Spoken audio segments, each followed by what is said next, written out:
From California, Mr. Herger. Gentleman is recognized. Thank you.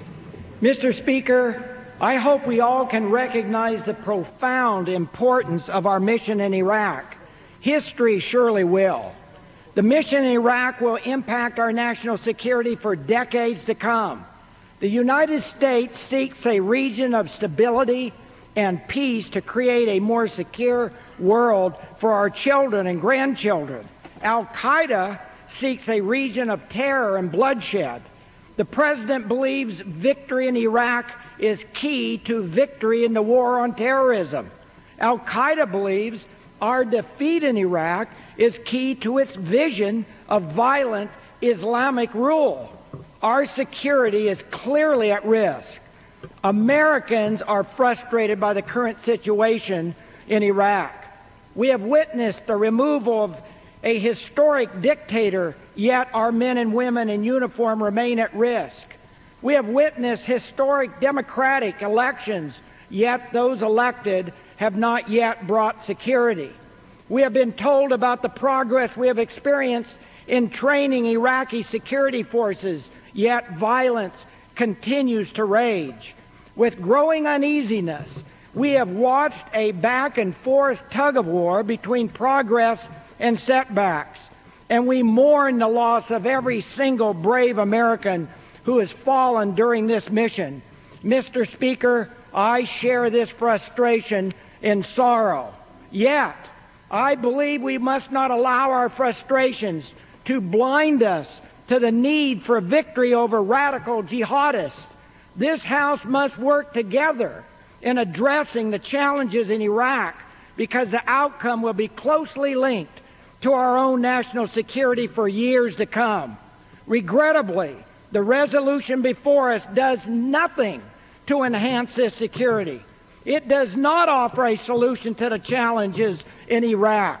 It does not recognize the magnitude of the failure, and it does not recognize the nature of our enemies. For these reasons, I strongly oppose it. Mr. Speaker, we know terrorists friendly to bin Laden are among the enemy in Iraq.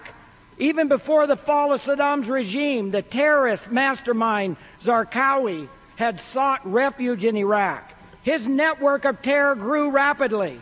Bin Laden's top deputy applauded his actions and counseled him on achieving dominance in the region.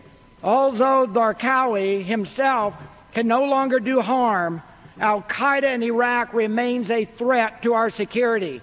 An American defeat in Iraq would embolden the terrorists like no event before, bolstering bin Laden's view that America is weak. Al-Qaeda would enjoy more than just a morale boost. They would have a new operational base to plot attacks against Americans and train new recruits.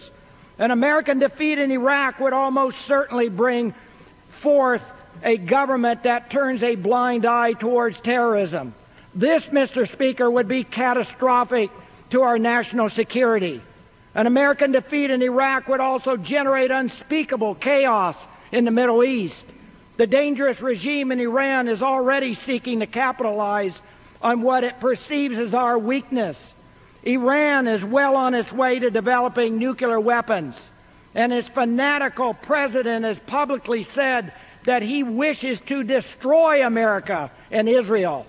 Syria would also take advantage of a power vacuum in Iraq, further destabilizing the Middle East.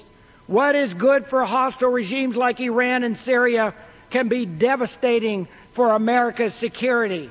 In closing, Iraq is a central front in the war on terrorism, and its future will greatly influence our future security.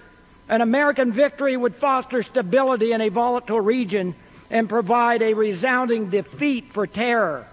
For these reasons, we must give the President's new plan in Iraq a chance to succeed. Our resolve must override our frustrations. Our support for the remarkable members of our armed forces must be unwavering. And our determination in fighting radical jihadists who want to kill us and our families must never run dry. Mr. Speaker, that determination must never run dry. Gentleman from Texas. Thank you, Madam